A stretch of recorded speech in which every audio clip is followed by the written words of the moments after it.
Boa noite a todos, sejam bem-vindos. Mais uma aula do nosso curso Parábolas de Jesus.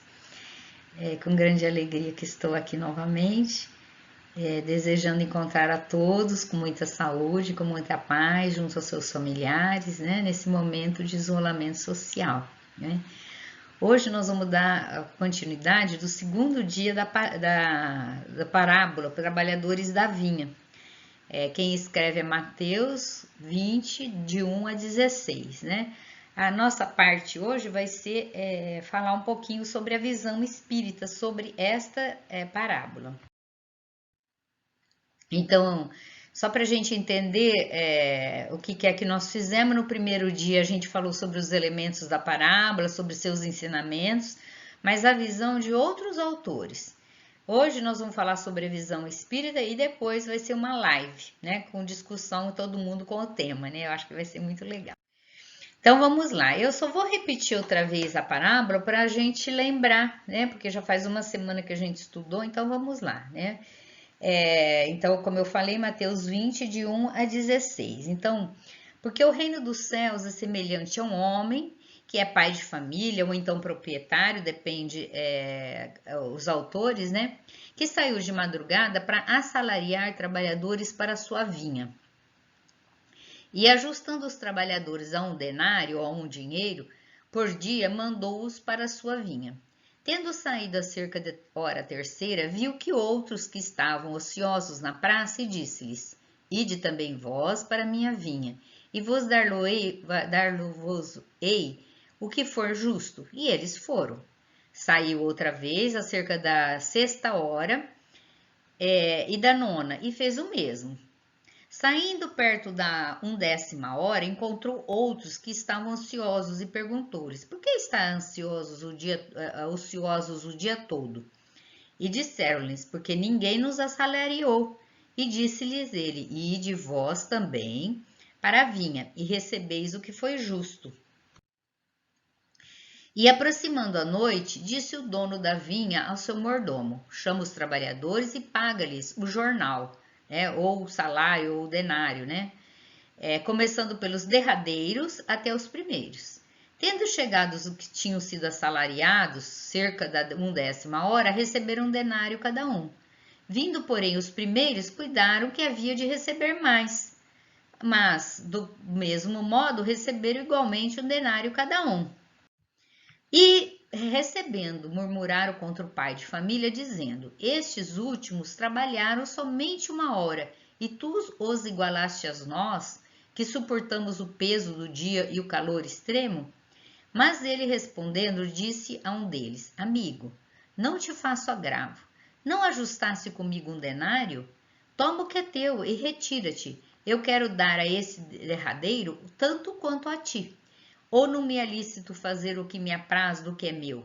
Ou é mau o teu olho porque eu sou bom? Assim os derradeiros serão os primeiros e os primeiros os últimos, porque muitos serão chamados, mas poucos os escolhidos.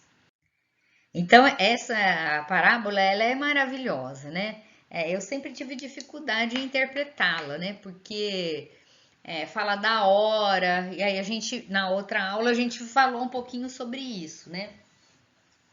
E eu acho que o mais interessante disso é que, como autores falam, né? Todas as parábolas de Jesus, elas vêm assim repleta de imagens, né? A gente discutiu as imagens na aula passada, né? Mas principalmente ela faz a gente ter uma visão, à medida que a gente amadurece, diferente, né? Então, essa autora fala assim que os ensinos de Jesus são como camadas de sabedoria que se dobram sobre as mais diferentes circunstâncias da vida cotidiana. Então, hoje, se eu sou mãe de criança pequena, eu talvez veja a palavra de uma forma diferente.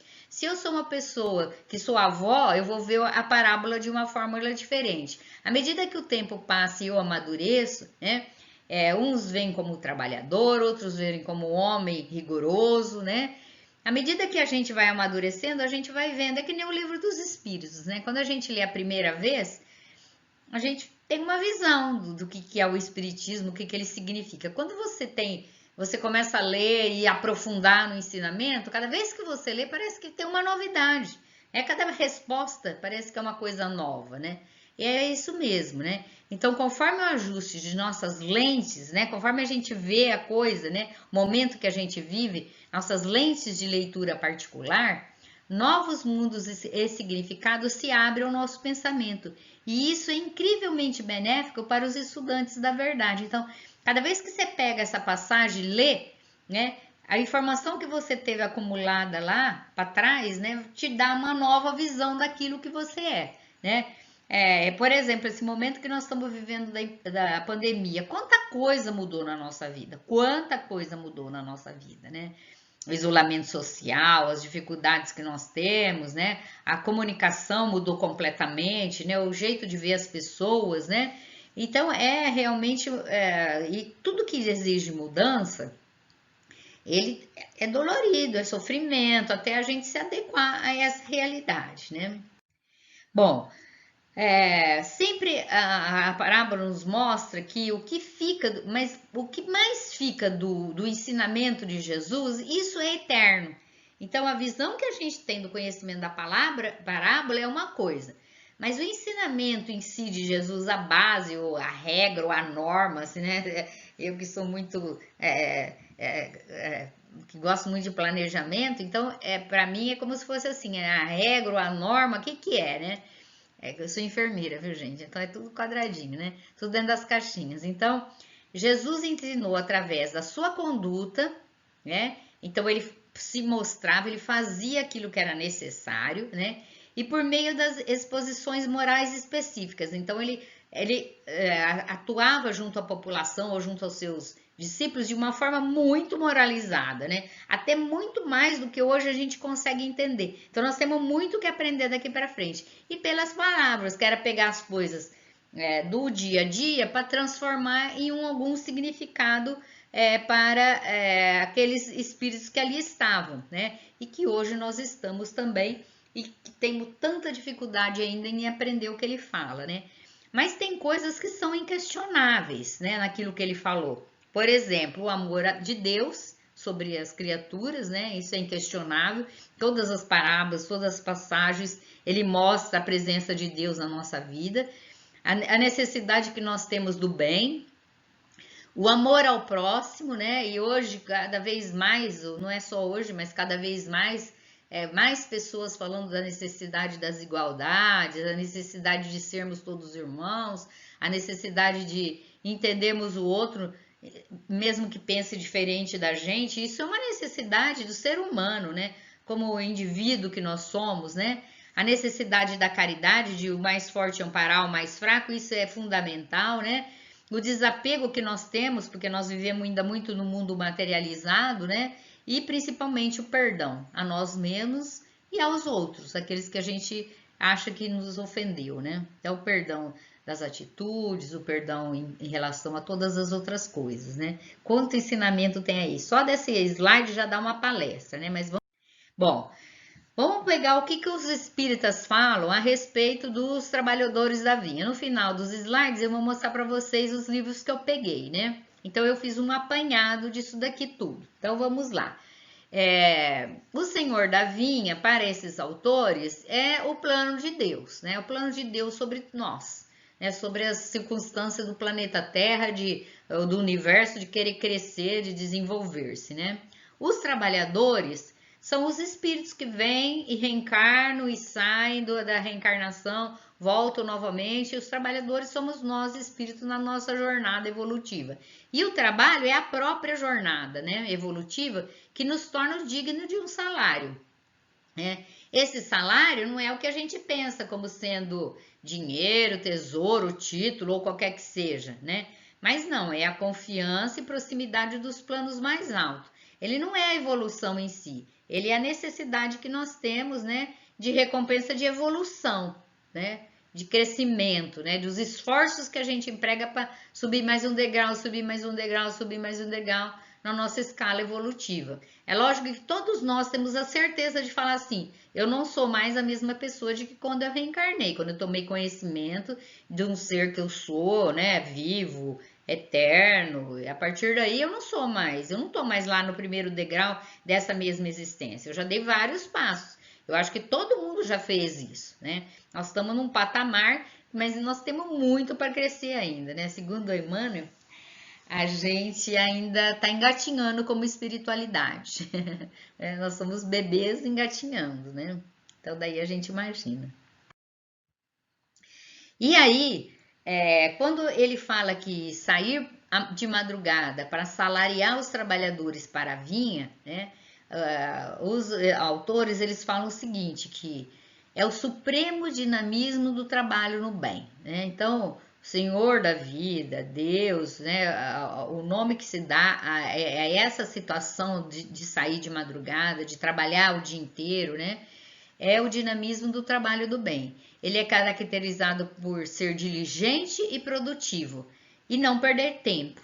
E começar cedo, é prioritário o progresso humano. Então, desde que nós fomos criados, se a gente olhar com o olho de espírito em evolução, nós temos uma tendência, né, de crescer e de desenvolvermos, né? Então, esse sair de madrugada significa esse dinamismo que a pessoa tem, né? E que Deus cuida desse planeta, de nós espíritos, para que nós possamos cada vez mais estarmos evoluindo. E não é só nós que evoluímos, tudo evolui, né? Tudo tem um crescimento, né? Ele começa lá no comecinho das eras, né? E vem crescendo e é um progresso interminável, né? Desde envio do planeta de espíritos missionários e desde as eras mais remotas, né? Então a gente sabe que espíritos reencarnaram, deram um avanço no planeta, aí passa um período de que nós, moradores da Terra, né, precisamos crescer e desenvolver. Nós não conseguimos, vem outra avalanche de espíritos que nos impulsionam, que criam novas normas, determinam novas coisas e nós estamos aqui inseridos e vamos aproveitando toda essa qualidade, né, que os nossos antecedentes nos permitiram e assimilando conhecimento novo para a nossa própria evolução, né? Então, Rigonati, eu estou sem óculos para ler o slide, está difícil.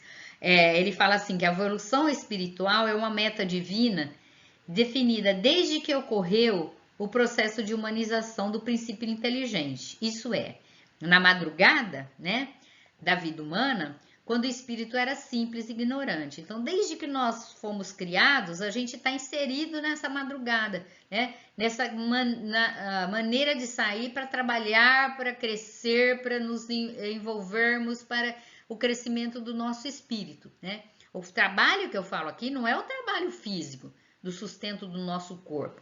Esse é uma das partes do trabalho, mas o trabalho que eu quero dizer aqui é uma coisa muito mais ampla, né? É o nosso desenvolvimento, tanto as nossas asas da bondade, as nossas asas da inteligência, para que a gente possa crescer como espírito, né? E um dia nos tornarmos relativamente perfeitos.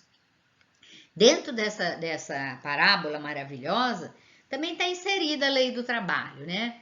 Então, ela convoca a todos os trabalhadores, né? É uma convocação mesmo, né? É assim, olha, não importa em que ponto que você está, né? Que momento da tua fase evolutiva, se é lá na madrugada ou se é agora, né? Nessa última hora que você chegou, não importa, né? Do menor ao maior, todos na vida são participantes, todos na vida são participantes, não importa que posição que você está, que posição social se assume, se você está no início da tua era como espírito ou se você está lá no final da tua era, todos nós somos convocados, né? Para o quê? Para patrocinar a criação e manter a manutenção dessa criação. Então, nós somos responsáveis pela comida que a gente come, pelo ar que a gente respira, pelos vírus que a gente cria, né? Pela maneira como que a gente conduz a vida, pelos filhos que nós temos, pela nossa capacidade intelectual, pela facilidade de evolução que a gente tem, ou pela teimosia que a gente vai falar um pouquinho mais para frente sobre isso, né? Pela teimosia que a gente traz em querer ser durão e não querer crescer, né? Eu pus um filmezinho, eu não sei se vai pegar, porque eu não sei como é que põe o filme dentro disso daqui. Mas se não conseguir ver o filme, eu vou dar uma explicada no próximo slide, tá? Então, é um filme que fala sobre uma parte de uma evolução, tá? Como que é que a gente... Como é importante a gente estar integrado na criação e na manutenção disso, né? Porque a gente é responsável por tudo. Uma vez eu assisti uma palestra que eu achei muito interessante. Então, ela pegou assim em cima da mesa uma caneta, e falou assim: olha, nós somos responsáveis por essa caneta. A partir do momento que, através do meu trabalho, eu comprei essa caneta, né? Deixa eu pegar uma caneta só para mostrar para vocês. Ah, tá longe, deixa quieto. Né? Se eu comprei essa caneta, vou fazer o exemplo do óculos, né? Se eu comprei esse óculos, né, através do esforço do meu trabalho e paguei, né? Todos os elementos desse óculos, ele foi retirado da natureza. Então, eu sou responsável por isso. Então, o consumo que eu tenho disso daqui é minha responsabilidade, porque eu paguei por ele, né? Então, olha a visão ecológica das coisas. A partir do momento em que eu jogo para a natureza, isso daqui jogo no lixo, por exemplo, tá? E o material vai sendo consumido pelo sistema, né, da natureza, eu sou responsável até que ele seja desintegrado. Daí a gente imagina o que a gente não faz com a vida da gente, com a vida do planeta, né? Isso eu tô falando físico. Agora vocês imaginam o espiritual. Às vezes o que eu falo aqui, isso repercute sobre as pessoas. E eu sou responsável, né? O que eu leio e julgo e critico, isso eu sou responsável. O que eu faço em relação à educação dos meus filhos, isso eu sou responsável. O que eu falo perante meus alunos, isso eu sou responsável, né? As consequências disso se repercutem, né? Então, imagine como nós somos coparticipantes da criação e da manutenção dessa criação, né? Tudo é da nossa responsabilidade. Hoje, por exemplo, tem lugares que se o político, por exemplo, fala que ele vai fazer mais uma estrada, ele não é votado. Tem países que é assim. Por quê? Porque eles preferem uma estrada que não seja pavimentada, que absorva a chuva e etc., do que uma estrada pavimentada, porque depende do nível de consciência daquela população, né? E várias outras coisas, né? Então, se eu uso o animal para experimento. Então, imagine, isso eu estou falando, gente, da parte física, da parte material. Agora, imagine a gente que tem um turbilhão dentro da cabeça, né? Os indianos falavam assim que a gente, o nosso pensamento é como se fosse um macaco, como é que é? Um macaco louco, né? Picado de um escorpião. Esse é o nosso pensamento. Então, olha a responsabilidade que a gente tem. A gente pensa e isso daqui a gente sabe que é energia, né? O pensamento se multiplica e a gente sabe que isso daqui é uma energia que a gente está jogando para o ambiente, né? Então, dá para entender tudo que a gente foi convocado para trabalhar, não é só no físico. Não é só eu melhorar porque eu sou boazinha, não é isso. É muito mais do que isso. Então, veja que significa a lei do trabalho, né? Bom, vocês vão assistir o filme e a gente vai ver um pedacinho, né? Os espíritos falam muito sobre isso, né? Da necessidade da gente começar a tomar consciência das coisas, porque a gente sabe que quanto mais consciência nós temos, mais liberdade de escolha, que é o livre-arbítrio, a gente tem. Então, se a gente começar a ter consciência apurada das coisas, mais facilidade de ascensão espiritual a gente tem, tá? Outra coisa, um planeta, ele perde, por exemplo, vírus, dependendo da capacidade das pessoas que estão ali reencarnadas. Então, é triste porque não tem nada a ver com esse vírus que está aí, tem. A qualidade do nosso pensamento é que imprime todas essas coisas, né? Qual que é o objetivo da nossa reencarnação? Não é nos melhorarmos, né? Então, é uma grande oportunidade de servir, né? Como os espíritos falam, né? O Karl Barchuth fala naquele livro Parábolas de Jesus, né? Ele fala assim que nós todos temos o tropismo divino das almas. Então todos nossos, lembra o que é tropismo? Que é aquela planta que vai em direção à luz, né? Então eu planto ela aqui, mas a luz está nascendo, o sol está nascendo ali, ela vira todas as folhinhas e as flores, ele faz um tropismo, ele procura a luminosidade do sol, da luz, né? Nós também somos assim, a gente foi criado com o tropismo divino de almas, né? Nós temos dentro da nossa alma esse tropismo divino. Então nós tentamos o máximo possível atingir as nossas, a nossa necessidade de desenvolvimento espiritual. E também a qualidade que a gente faz o serviço, né? Cada vez que a gente cresce, né? Cada vez que o nosso companheiro cresce, a maneira como a gente faz as coisas aqui, né? Dependendo da dificuldade de cada um, é o que vai dar qualidade na nossa evolução espiritual. Então, eu tenho um exemplo muito simples, né? Que eu sou professora, então eu vou falar o exemplo do professor, né? Eu dou uma prova para uma classe de 60 alunos, por exemplo. Cada um, ele tem uma capacidade de entendimento e de experiência sobre aquele assunto, né? Cada criatura tem uma característica. Se Deus cortasse, né, como seria o denário, né? Esse trabalhou mais, ganha mais. Esse trabalhou menos, como era esperado, né, na cabeça daquele que trabalhou mais, né? Mas não é assim, cada um tem uma característica. Então, se eu fiz essa prova agora, esse aluno tirou 10, do primeiro momento que ele entrou até o último momento, ele tirou 10, então ele tá aqui, ó, tá? Ele já tá lá. Agora, esse daqui não, esse daqui, a primeira prova ele não tirou, ele foi difícil, na segunda ele cresceu mais um pouco, na outra ele cresceu mais um pouco. O que mudou dessa prova com a primeira? É isso que nós temos que medir. Então, como professor, se ele não fizer isso, ele não está medindo a avaliação do trabalho dele. É essa qualidade do trabalho que a gente tem que ter. Né? Então, não é cortado no 60, cortado no meio e que eu vou avaliar. Não é isso. Cada um. Como que está sendo o progresso, dependendo das suas características, como é que ele está crescendo. Né? Então, é muito bonito a gente estudar isso e entender isso, né? Que cada um está num processo, num passo, numa etapa, mas todos nós temos os mesmos objetivos e significados, né? Apesar de que nem todos assumem ainda essa característica. Por quê? Porque somos espíritos em evolução. Bom,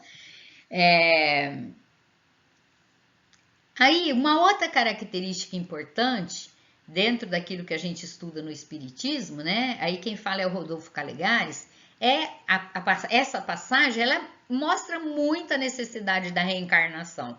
Diferente dos outros autores que chegam num ponto, como eu falei na outra aula, e eles param, porque eles não têm a visão da reencarnação, do espírito que está em evolução. Então, numa existência só, a gente não consegue fazer tudo. Então, por isso que é tão difícil entender por que o denário, né, é dado para todos iguais, né? Por que os primeiros serão os últimos, né? Então, a reencarnação, na verdade, o denário é por mais um dia de trabalho, né? É a oportunidade da vida, né? Na reencarnação, a gente tem todos somos iguais, né? Todos temos iguais. Cada dia que a gente ganha é um dia igual a qualquer um de nós, né? É o nosso denário, né? Como o Rodolfo Calegares fala isso, né? E selamos conosco mesmo, com a nossa própria consciência e cada uma no seu nível, né? E com o mundo espiritual a nossa cota de trabalho. E o que faremos aqui, o que a gente faria aqui. Então, quando a gente reencarna, a gente sabe que a gente vai ter X dias de vida, tá? X dias de vida, como todo mundo. Então, nós selamos conosco mesmo e com o mundo espiritual o que a gente vai fazer aqui, né? Uns caminham muito mais rápido que os outros e não precisa vir muito aqui na Terra, reencarnar, certo? Outros não, eles precisam passar mais horas aqui, sobre o sol quente, escaldante, sobre as dificuldades que eles narram na parábola, né? Outros não, outros em pouco tempo cumprem aquela etapa, né? Eu lembro que uma vez eu perguntei pro Divaldo assim, Divaldo, todos os espíritos que são criados passam pela fase inicial, tudo bem, e depois eles precisam muitas reencarnações? Ou tem alguns que já pegam o fio da meada, né, da necessidade da evolução, evoluem e vão rápido para frente? Ele falou, lógico que tem. Nós é que somos relutantes, né? Nós é que erramos várias vezes, nós que temos dificuldade mais vezes, né? Então, porque cada um tem o seu tempo. Então, uns conseguem enxergar o objetivo de vida e parte para eles, outros não, né? Uns então vão mais cedo e outros mais tarde. Mas não importa o tempo de regeneração, não importa quanto tempo eu vou estar lá, né? O importante é que o denário é sempre o mesmo, que é chegar lá, né? Então, não importa como eu vou fazer essa trajetória, não importa que eu vou chegar lá. Então, o Emmanuel, né, a gente não podia deixar de citar, né? Só que o Emmanuel a gente tem que ler, porque o Emmanuel, ele é especial naquilo que ele escreve, né? Então, vamos lá. O que ele fala sobre essa parábola, né? Que a Terra não é um barco desgovernado. Olha que frase maravilhosa, né? Porque a gente tem a sensação de que nada tem o comando, que nada está na mão de Deus, né? E que a gente toma as decisões, né? Mas a gente toma as decisões, mas não é dentro de um barco desgovernado. Então, se eu tô dentro de um barco desgovernado, qualquer coisa que eu fizer, eu fiz, né? Quando eu tô dentro de um barco governado, eu tenho regras a seguir. Então, eu chego num ponto e eu não posso avançar daquele ponto, né? Então, a gente sabe o que é isso, é o uso do livre-arbítrio, né? Há leis que governam em absoluta harmonia, né? Nesses tempos de pandemia, né? A gente ouvir isso dá um conforto muito grande, né? A terra é a vinha de Deus. Aí vemos-lo trabalhando desde a aurora dos séculos e aí assistimos a transformação das criaturas, que de experiências em experiências lhes integram o divino amor. Olha que coisa mais linda. É como se Deus, a visão que o Emmanuel fala, é como se Deus, governando sobre a terra, ele sabe como sendo professores de primário, né? Como as mães que pegam as crianças pequenininhas, né? Ele sabe que está ali observando, vendo, rindo das experiências, né? Às vezes você é bravo, mas por dentro você tá rindo, né? Várias vezes isso aconteceu comigo com as crianças pequenas, né? Eu tinha que dar a bronca, mas eu dava uma bronca e segurando o riso por dentro, né? Eu acho que todo mundo passou por essa experiência, né? Então, eu acho que Deus olha para nós, criaturas encarnadas e desencarnadas, né? E assiste, né? A gente evoluir de experiências em experiências, como que a gente está fazendo, que jeito que a gente está fazendo, até que a gente comece a integrar no amor divino.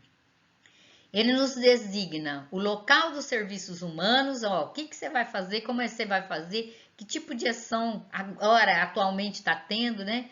E refere-se ao volume das obrigações que os aprendizes receberam do Mestre Divino. Então, uns têm um volume maior de carga, outros têm um volume menor, mas todos eles estão no caminho, né? Na escadaria de crescimento para chegar a sermos espíritos um pouco mais evoluídos, que respiram um pouco mais, né, o ar da espiritualidade superior.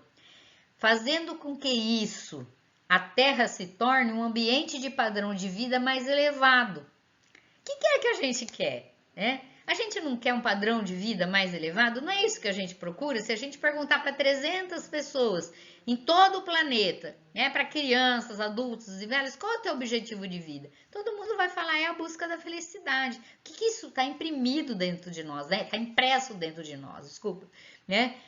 É isso que a gente quer, que a Terra tenha um padrão de vida mais elevado, né? E isso daí depende de quem? Não precisa nem falar, né? Cada um de nós, né? O que nós fazemos dentro do primeiro ambiente que nós nascemos, né? Em relação às nossas famílias, à nossa família, em relação aos nossos relacionamentos familiares. O que a gente tem feito dentro do nosso lar? Ah, mas fulano que é assim, não sou eu. Tá, mas o que você tem feito em respeito a isso, né? É assim que a gente vai aprendendo e vai se expandindo esse grupo familiar. E depois o grupo de trabalho, de relacionamentos familiares, né? No nosso planeta, dentro da nossa cidade, como é que eu tenho contribuído com tudo isso, né? Eu achei, acho que todo mundo viu nos jornais, né? A abertura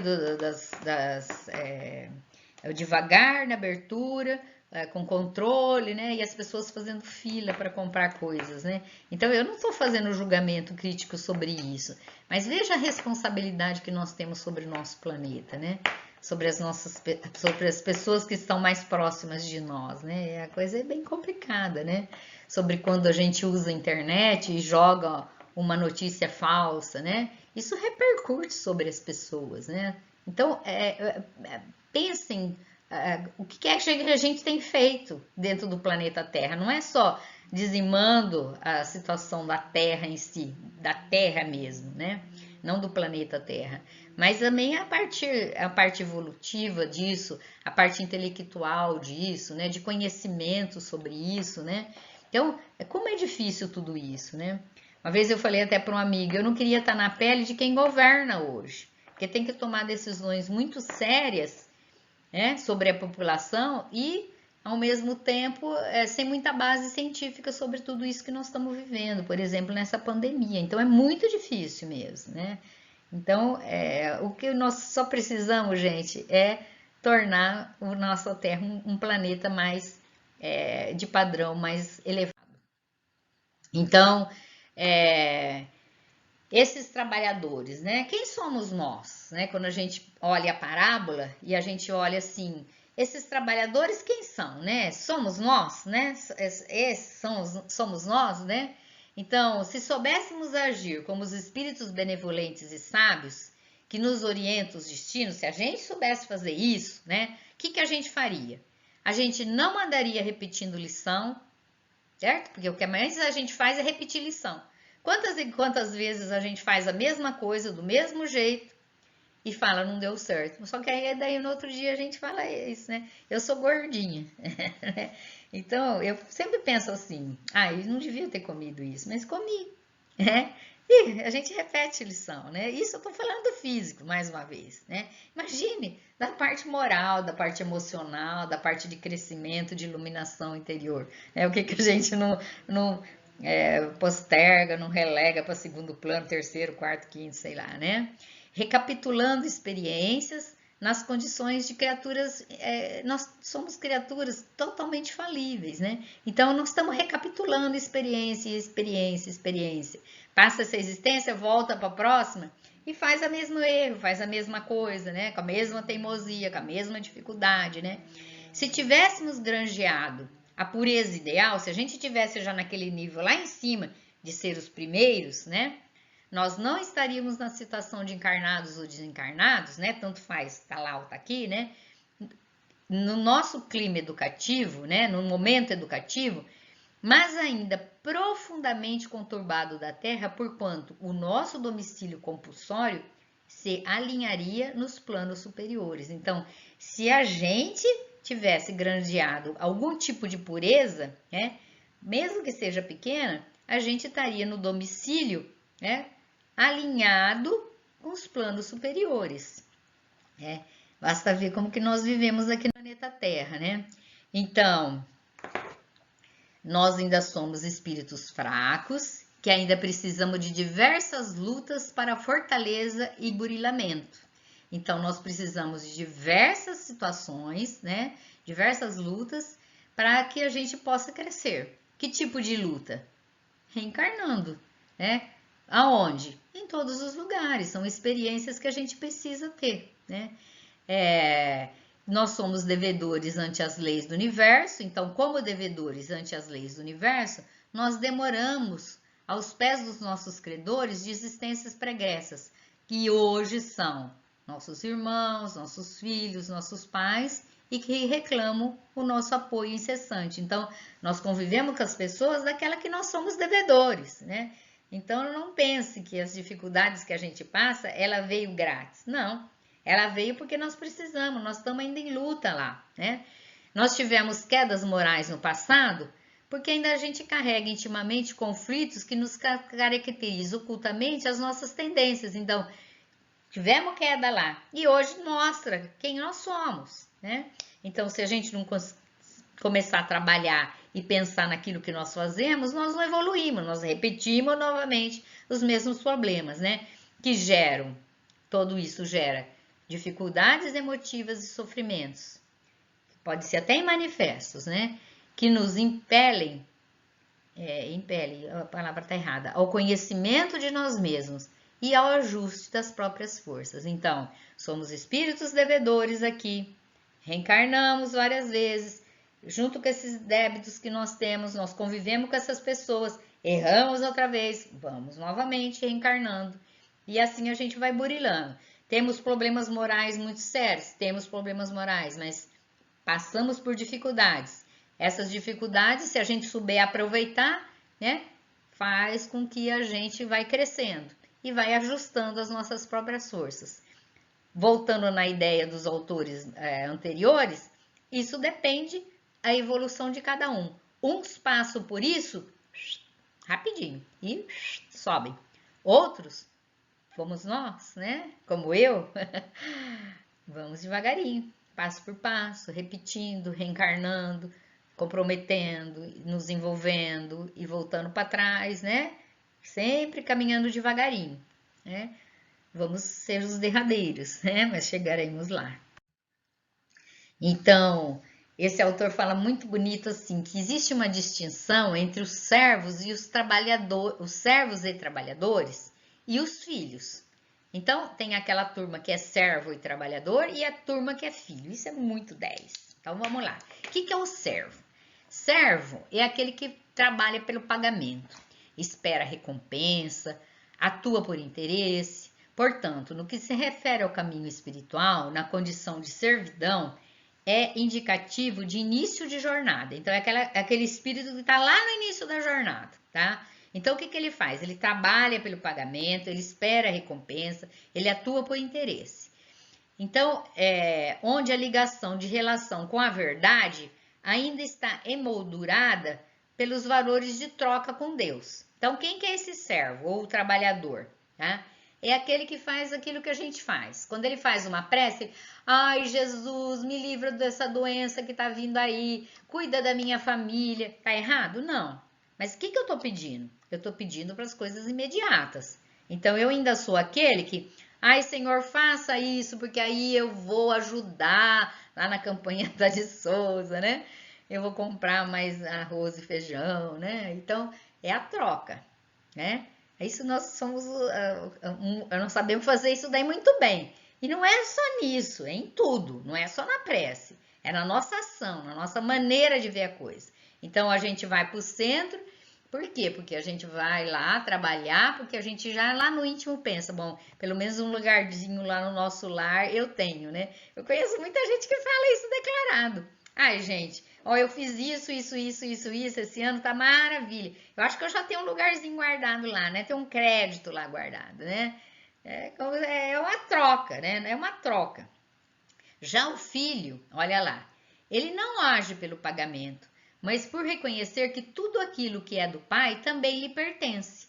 Então, ele é diferente. Ele não age por pagamento, ele sabe que o que é do pai já lhe pertence. Então, o que é do pai? A natureza, a evolução, ser um espírito de luz, ter as tendências superiores, ter pensamentos iluminados, isso já é do pai. Então, ele não pede recompensa, ele caminha já em direção, né? Há uma ampliação da noção de identidade com Deus. Não o faz mais o bem por salário, mas unicamente por fazer o bem, porque é bom e vale o esforço, né? Eu lembro que uma vez eu levei uma pessoa lá no centro para conhecer o centro, né? Ver o centro e tal. E tava tendo uma feira, eu não sei se foi das pizzas, a pessoa entrou, conheceu o centro, tudo, e ficou assim, espantado pelo número de gente que estava ali trabalhando, né? E falou assim, eu não consigo entender o que faz essa pessoa parar de sair de casa, parar o que ela está fazendo para vir aqui ajudar. Eu não consigo entender. O que é que vocês ganham com isso, né? Então, é difícil a pessoa entender realmente o que, que é que se ganha com isso, né? Porque ela acredita que tem que ter um ponto lá, né? Ponto positivo para o paraíso, né? E não é isso, né?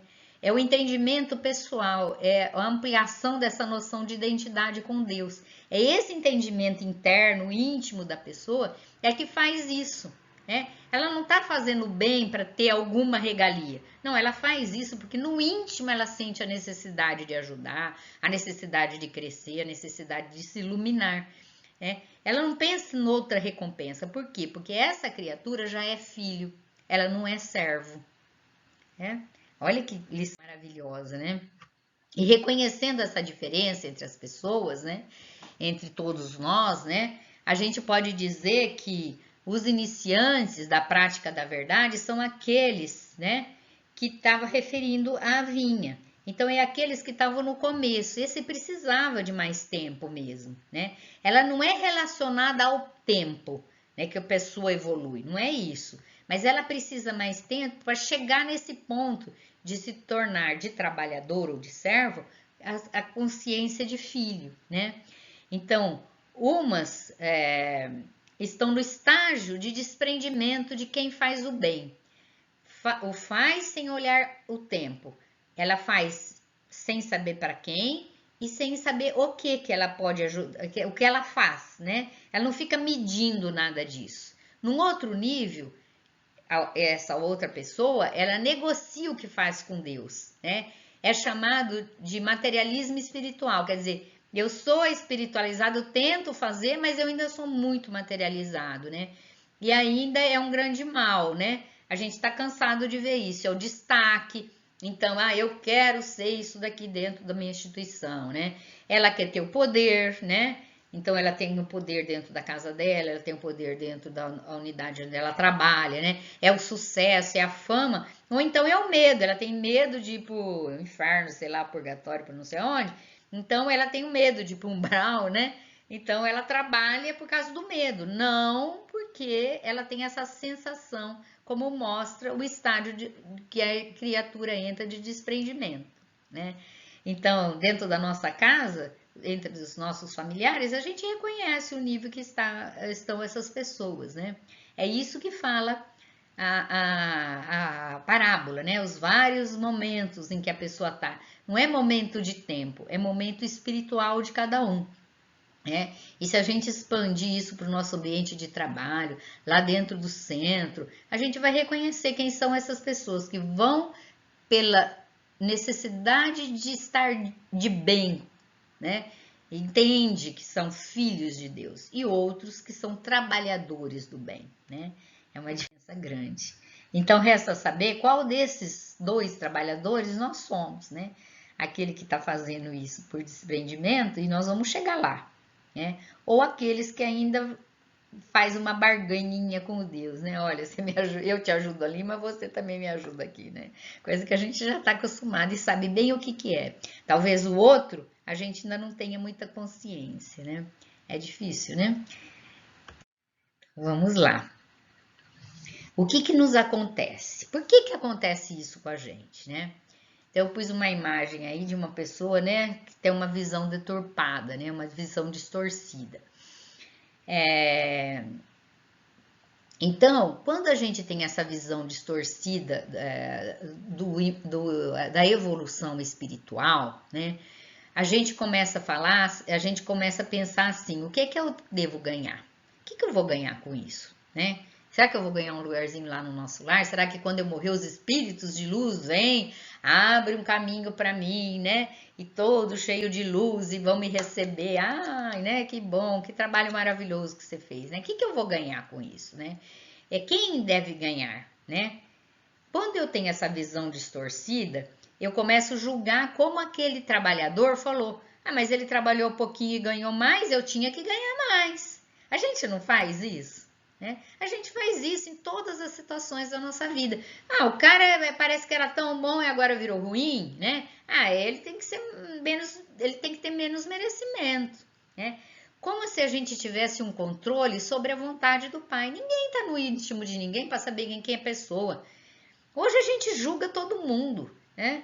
eu falei pro meu marido, eu não quero mais assistir televisão, eu não quero mais assistir dentro desses WhatsApp. Gente, é um julgamento excessivo sobre todas as coisas, né? A pessoa pensa e escreve o que ela acha, né? Então, é um julgamento excessivo. Então, é o que a gente faz com Deus, né? Falando do lado espiritual, né? A gente faz isso com a vontade do Pai. A gente acha que porque a pessoa está num nível, tem uma raça, tem uma cor, mora em tal lugar, ela tem mais direito do que a outra pessoa. Nós fazemos isso constantemente. Nós tratamos mal as pessoas que convivem com a gente, porque a gente faz distinção, né? E quando a pessoa não consegue entender isso, então, por exemplo, a pessoa vem para o centro, porque não está bem, e ela começa a barganhar, olha, se eu for para o centro, se eu transmitir passe, se eu ajudar a pessoa, se eu ler tantos livros, eu preciso ganhar alguma coisa de recompensa. Então, é o controle sobre a vontade do Pai. E isso não acontece, né? Então, às vezes, eu tenho uma obsessão, um companheiro espiritual que, durante existências, ele convive comigo, tá? E uma briga e uma disputa tremenda. Aí eu vou para o centro e acho que com isso daí, com a minha presença lá, eu vou resolver meu problema de vários anos de existência, né? De várias existências. E não resolve, então eu entro em frustração e desentendimento. Então todos nós somos assim, né? A gente vive fazendo barganha das coisas. Oi, ei, esse daqui é o filminho que eu falei para vocês, tá? Eu vou tentar colocá-lo, caso eu não consiga, depois eu coloco no canal, tá? Então vamos lá. Por volta de 1800, nos Estados Unidos, várias florestas oeste foram derrubadas para dar lugar a passagens de gado e agricultura. Os lobos, habitantes dessa biodiversidade destruída, ficaram famintos e começaram a matar os bois, galinhas e porcos dos fazendeiros, que, incomodados com seus prejuízos, decidiram dizimar os lobos. Tanto que, em 1950, a população desses lindos animais foi quase completamente extinta de todo o território americano. Pela ausência de lobos no Parque de Yellowstone, a população de veados cresceu exponencialmente, reduzindo muito a vegetação dos vales, porque simplesmente pastaram praticamente toda a grama e pequenos arbustos. Com isso, não só a vegetação, mas todo o ecossistema do parque ficou desequilibrado. Mas em 1995, quando o governo resolveu recuperar a espécie, ao reintroduzir 14 lobos de volta ao parque, um verdadeiro milagre aconteceu. Apesar de em baixo número, os lobos mataram alguns veados. Mas muito mais importante que isso, eles mudaram o comportamento deles, que passaram então a evitar locais mais vulneráveis a ataques como vales e rios. E por isso, a vegetação desses lugares começou a se regenerar. Em algumas áreas, a altura das árvores chegou a quintuplicar. E com mais árvores, os pássaros e as aves migratórias começaram a voltar ao parque. E o número de castores também subiu, porque eles gostam de se alimentar das árvores.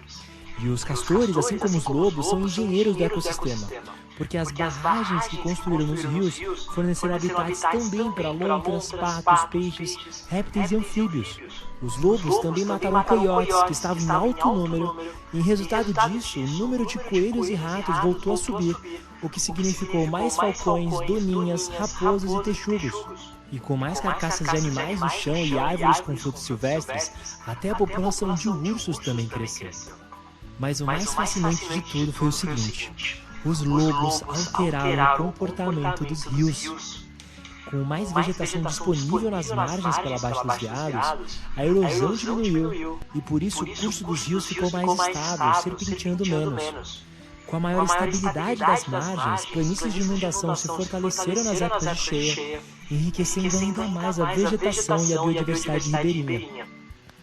Na natureza e na vida, tudo é interdependente. Todos os seres são independentes individualmente, mas dependem de uma infinidade de outras interações coletivamente, num nível tão profundo que até o rio depende do lobo. É como se uma inteligência invisível e vasta esteja operando silenciosamente a todo momento, sustentando uma lei universal de interconectividade entre tudo que existe. E isso nos traz uma lição, porque nossa mente perfeccionista, racional e lógica funciona de forma parcial e dualista, ao escolher apenas o que nos agrada e rejeitar só o que nos incomoda. Por isso o lobo foi eliminado. No campo psicológico, usamos essa parcialidade o tempo inteiro. Queremos a vida e não a morte. Queremos apenas felicidade, nada de tristeza. Queremos paz e não ansiedade. Queremos crescer, mas não sofrer. Queremos sabedoria, mas não ignorância. Mas ao aceitar que vamos morrer, vivemos mais intensamente. Nas lágrimas da tristeza, vem um aprendizado que aprofunda seu sorriso. Na ansiedade, existe uma mensagem que, quando ouvida, te pacifica. O sofrimento te fortalece. E só existe sabedoria quando reconhecemos nossa ignorância. Sem a vida do lobo, a floresta morre.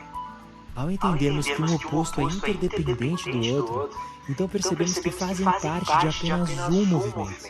Os opostos são, na verdade, um só, que se alternam em ciclos. Se você rejeita um ciclo que te incomoda, você impede imediatamente o próximo ciclo de surgir e interrompe o fluxo natural das coisas. E é aí que está a beleza da inteligência da natureza. Ela é total e não parcial. A reintrodução na vida dos lobos levou à morte de alguns animais, que por sua vez trouxeram de novo vida a todo o parque. Ao entendermos que quase tudo na vida tem uma origem, uma causa e, acima de tudo, uma utilidade, damos boas-vindas a essas fases de incômodos que surgem, aprendemos o que precisa ser aprendido, evoluímos, então deixamos a vida seguir para os ciclos seguintes.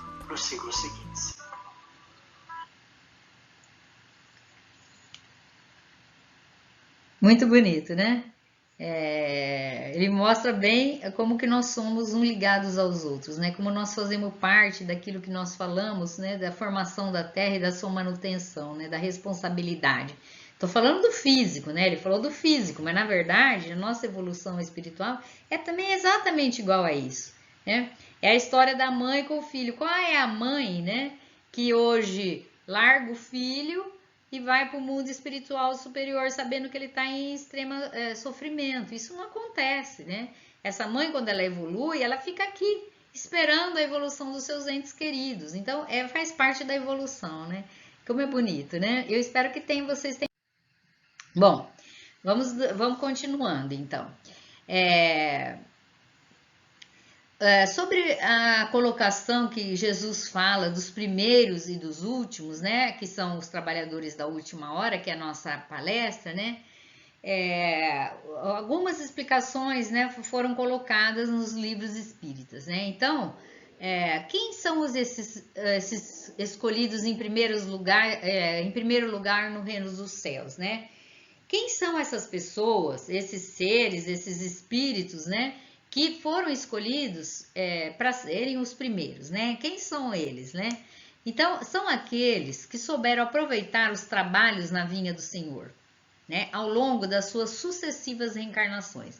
Então, são aqueles espíritos que galgaram o degrau, mas consciente daquilo que estão fazendo, né? E vão galgando o degrau e subindo, né? Eles não temeram as lutas, nem os desafios impostos pelas provações. Então, nós estamos passando um período de grande provação. Eu acredito que a Terra, ela nunca teve paz, né? Mas essa é a nossa grande oportunidade, né? Estamos perdendo pessoas, infelizmente, né? Estamos vivenciando uma situação de dor, como nós já tivemos outras, né? Mas nunca tão intenso como dessa vez, né? Porque dessa vez nós temos a comunicação que é muito rápida, né? É muito instantânea, né? Eu acredito nisso, né? Então, a gente não pode temer isso. Como a historinha contou, né?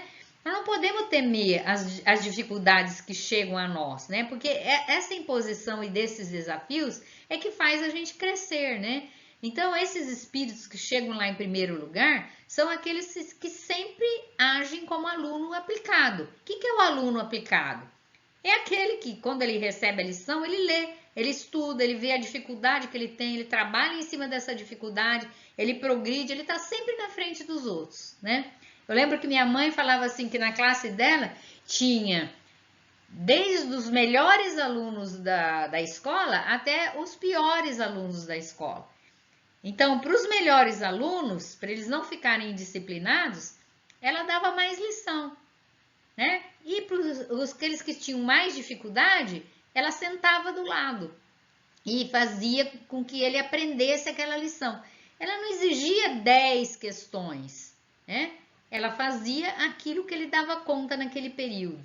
Enquanto que o outro não fazia 10, ele já fazia 15. Então, cada aluno, né, tá num nível, mas que cada momento a gente seja um aluno aplicado. Para ser o escolhido, o que é que a gente precisa? Então, vamos lá, agora vamos voltar um pouco para nós, né? Eu sempre gosto de trazer para a nossa realidade, né? Para a gente ser escolhido, o que é que a gente precisa?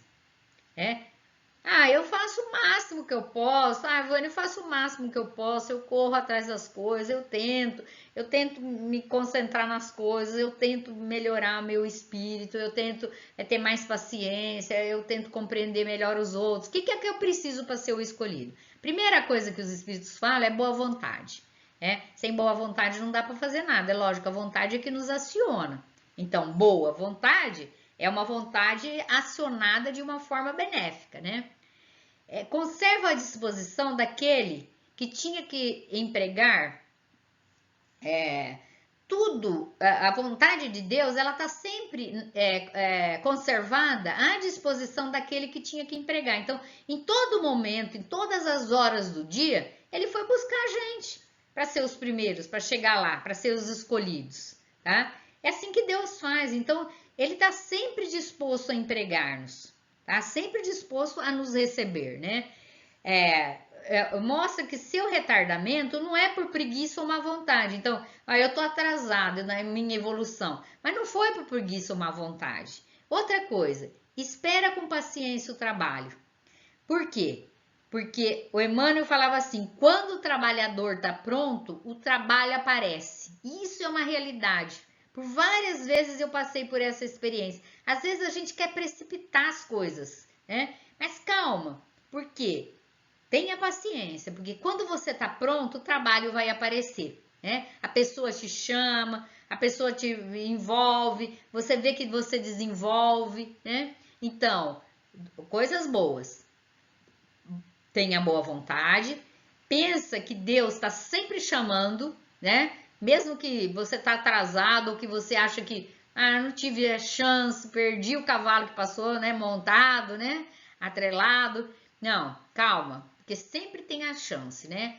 Mostra que você retardou, que não foi por preguiça ou má vontade, né? E espera com o paciente, porque se você estiver pronto, o trabalho vai aparecer, tá? Ninguém alegue, porém, que teve um embaraço, que tem imperfeição, que tem doença, né? Quantas e quantas pessoas, uma vez uma pessoa chegou para mim e falou assim, eu não vou fazer tal atividade no centro porque eu fumo, né? Falei, tem gente que é pior, eu sou maledicente, eu falo mal das pessoas e tô trabalhando. Porque não importa, não que tenha que trabalhar com defeito, não é isso que eu tô falando, não, pelo amor de Deus, né? Mas não importa o teu problema. Quando você trabalha, né, em prol do bem, você se desata dessas outras complicações, né? Então, a gente não pode alegar embaraço, a gente não pode ligar, eu sou tão imperfeito, não vou trabalhar, eu tenho tal doença, isso me impede, ou ignorância ou inaptidão. Isso quem fala é o Emmanuel. Então, ele fala assim, para deixar de trabalhar, aprender, aperfeiçoar ou servir. Não alegue isso. Porque nós somos espíritos extremamente endividados, né? Quando passou o filme do Nosso Lar, né? E o Emmanuel aparece tão bonzinho, né? Quem lê os livros dele vê que ele não é muito bonzinho, né? Bonzinho no sentido de, coitadinho de você, né? Ele fala, filho, presta atenção, você não tá aí à toa, a passeio, tá? Você não pode reclamar que você tem imperfeição, que você é ignorante, que não tem aptidão, para deixar de trabalhar, porque a tua dívida é muito grande, né? Então, Deus não nos concederia, pensa bem, que Deus não nos concederia a permanência no planeta Terra, viver aqui, estar aqui como seres encarnados, nem nos daria os encargos que a vida nos atribuiu, ser pai, ser isso, ser aquilo, ser chefe de alguma coisa, ser trabalhador em alguma área, né? Tá aqui dentro consumindo, tá aqui dentro vivendo, respirando esse ar. Se ele não confiasse, olha só, em nosso esforço sincero de corrigenda e elevação. Então, Deus não nos daria essa oportunidade se Ele não confiasse na gente, se não nos considerasse capazes de cooperar com o seu infinito amor na edificação de um mundo melhor. Olha que responsabilidade, Deus confia em nós, sabe que nós estamos galgando a escadinha e subindo lá para cima, Ele confia, por isso que nós estamos aqui, nesse estado, nessa situação, se tem dificuldade ou provação, não importa, tá? O trabalho tem que ser feito, por isso que Deus confia em nós, né? Nos deu todas as chances possíveis. Então, quem são esses primeiros, né? Quem são esses caras especiais, esses espíritos especiais que serão os primeiros e não os derradeiros, né? A primeira coisa que eles têm, que características que eles têm? Primeiro, eles têm um amor a Deus, que reconhece a sua consciência, né? Sabe que a humanidade é a sua família, então não faz distinção de sexo, raça, escolhas, comportamentos, a humanidade é a sua família. Respeita o corpo de carne. A Joana de Anjos fala assim, que espíritos evoluídos sabem que o corpo é perene, então cuidam demais dele. E espíritos atrasados acham que o corpo nunca vai perder, né? A gente acha que nunca vai morrer, né? Então não cuida do corpo. A característica é que esses espíritos primeiros, né, que são os chamados em primeiro, né? Ela abraça o trabalho construtivo em qualquer posição, né? Então, não importa que posição social eu esteja, posição na minha família, idade, né? Porque os muitos novos falam, estou muito novo para trabalhar, e o mais idoso fala, estou muito velho para produzir, né? Não importa. Qualquer posição, em qualquer situação, eu trabalho, né? Abstém-se do profissionalismo religioso, né? Em que o indivíduo começa a achar que aquilo lá é uma profissão, né? Vê-se como espírito em evolução e vê os outros da mesma forma, porque eu tenho defeitos, mas eu não vejo isso no outro. Eu acho que o outro é um espírito evoluído. Não, todo mundo é igual. Todo mundo tá numa escala, um pouco mais, um pouco menos, né? Então, o outro não pode fazer nada para mim, mas eu posso fazer isso para os outros. Então, eu tenho que ver todo mundo que está dentro de uma evolução. Como eu sou imperfeito, o outro também é. E eu tenho que entendê-lo, né? Aceita as dificuldades e provações, sem revolta. Que característica que tem esses espíritos que evoluem? Eles empenham-se no aprimoramento individual e têm certeza da melhoria em torno de si. Então, à medida que ele cresce, ele percebe que todos em volta, ele contribui para o crescimento de todos em volta. É o objetivo da nossa reencarnação, né? Eu me aprimoro individualmente, mas todos que estão ao meu lado têm que estar progredindo também, né? Fora da crítica pessoal, à face da caridade, mas investiga honestamente os problemas de interesses da comunidade em que vive, né? Isso daí eu tenho que aprender a fazer mais isso também. Então, né, eu não preciso fazer a crítica pessoal, mas eu tenho que investigar os problemas que a comunidade em que eu vivo. Exerce tolerância, corrigindo erros, como se separa o enfermo da enfermidade. Então, eu tenho que ter tolerância com as pessoas, né? A pessoa não é o erro que ela comete, né? E ele estuda sempre.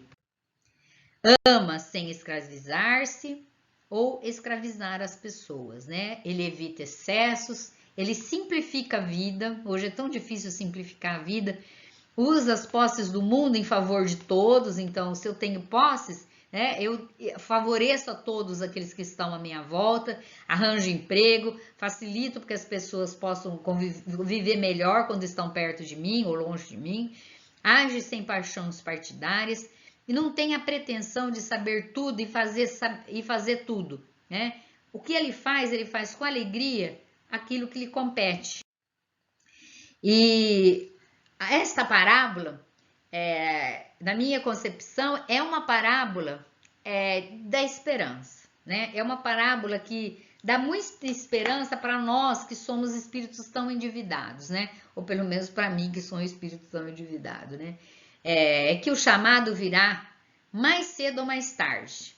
né? Não importa. Ah, eu fiz muita coisa, eu trabalhei, mas eu tô aqui nessa angústia, eu tô em depressão, eu quero sair disso, eu tô extremamente ansioso, eu tenho mil dificuldades, eu trago doenças, né? Não se incomode, porque o chamado vai vir, mais cedo ou mais tarde. A gente precisa só estar atento, tá? Somos todos os trabalhadores de última hora, né? Todos nós somos trabalhadores de última hora. Se o chamado ainda não chegou, ele vai chegar, né? Se nós não conseguimos galgar lá os degraus e estamos lá no meio da escada da evolução, nós vamos chegar lá, isso é certo, né? Recebemos a terra com todas as facilidades, além da confiança de Deus sobre nós, né? Por isso que nós estamos aqui, a gente recebeu 1000 facilidades, né? Eu sempre penso nos meus avós, né? Que chegaram no Brasil, não tinha nada. Eles receberam a terra, né? Naquele tempo do governo, né? Com um pagamento pequeno, foram desbravar o sertão, né? Foram desbravar o sertão, construir estrada, construir casa. Você queria comer pão? Você tinha que fazer. Tinha que plantar o trigo, fazer, comprar, trocar, né? A coisa. Então hoje nós temos todas as facilidades. A gente levanta de manhã, acende a luz do quarto porque alguém trabalhou para fazer isso. A gente abre a torneira para escovar nosso dente, alguém trabalhou para que a água venha limpa, purificada, sem bactérias, né? E assim por diante. Nós fazemos o nosso trabalho, por quê? Porque nós encontramos um monte de facilidade, né? Nós temos leis que nos regem, nós temos instituições que nos governam, né? E nós temos a maior facilidade de todas, né? Que é os ensinamentos cristãos, né? Quem assistiu o livro do Kardec, A Vida do Kardec, teve uma noção do que esse homem trabalhou, do que aqueles contemporâneos dele trabalharam, né? Imagina a vida do Chico, do Divaldo, né? Para escrever tanto livro, desses espíritos se dedicando. Imagina um Emmanuel para incorporação, quanto sofrimento que esse espírito não teve, né?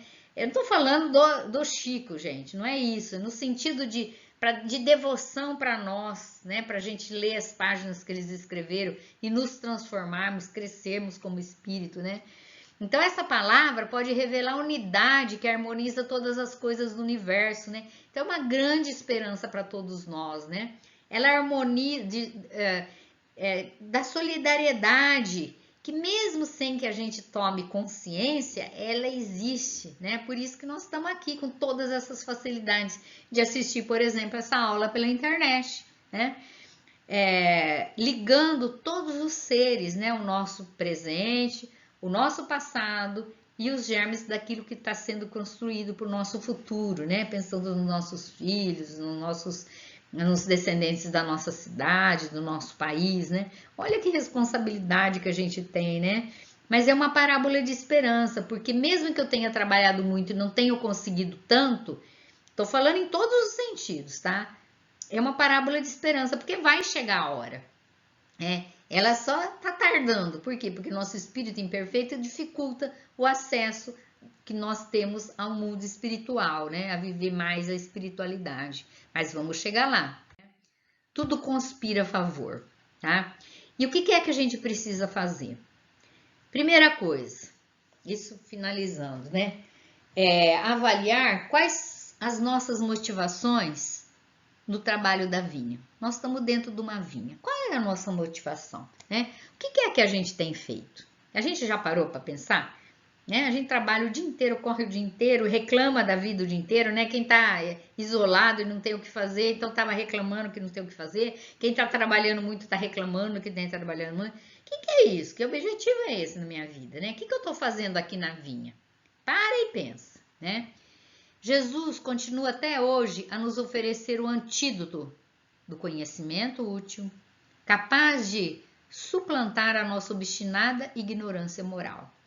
Então, nós ainda somos os ignorantes em moralidade, né? Nós pecamos, né, muito nisso, né? Pecamos, que eu quero falar, não é o pecado em si, né? É no sentido de a nossa ignorância faz a gente retroceder, a gente refazer o caminho várias vezes, né? Então pensa, qual é a motivação do meu trabalho de estar aqui, né? E quem será que já está lá no caminho bom? Porque eu estou falando um monte de coisa, mas tem gente que já está lá no caminho bom, né? Quem está lá no caminho bom, né? A gente reconhece essa pessoa? Sim, a gente reconhece essa pessoa. Quem são eles? Convive com a gente? Provavelmente muitos, né? Como que a gente reconhece? A gente reconhece aqueles que serão os primeiros, aquele que adota princípios cristãos da verdadeira caridade, aquela pessoa que age e adota os princípios cristãos em qualquer situação da vida. Pelo número de aflitos que consola, né? Eu lembro que tinha uma historinha do Divaldo que ele falava assim: quantas lágrimas você enxugou, né? Quantas pessoas você consolou, quantas lágrimas você enxugou, né? Às vezes a gente passa a existência inteira e não enxugou uma lágrima, né, de ninguém, né? Que cota de amor, né? Qual é a quantia, qual é a quantidade, que cota de amor você tem que ele tem em relação ao próximo, né? Quanto mais, é lógico, essas 3 itens, quanto mais esse daí vai ser o indivíduo que vai ser chamado em primeiro lugar, né? Aqui as referências que eu peguei essa lição, né? Tem muita coisa, mas muita coisa mesmo, né? Como se fosse toda a doutrina espírita está contida nessas mensagens, né? Eu quero agradecer a vocês pela oportunidade de estar aqui falando, né? Pena que a gente não está se vendo, mas vai chegar o dia que a gente vai estar todo mundo junto, se Deus quiser, né? E rogo ao Senhor Jesus que ilumine a nossa mente, trazendo paz no nosso coração, discernimento, e que a gente aproveite esses momentos de isolamento, em que a gente está impedido de algumas atividades, mas que traga muita alegria e principalmente desejo de crescer espiritualmente, né? Que Jesus nos ampare e nos ilumine a todos, viu? Que Jesus esteja com vocês em seus lares, que nos abençoe sempre. Beijos a todos.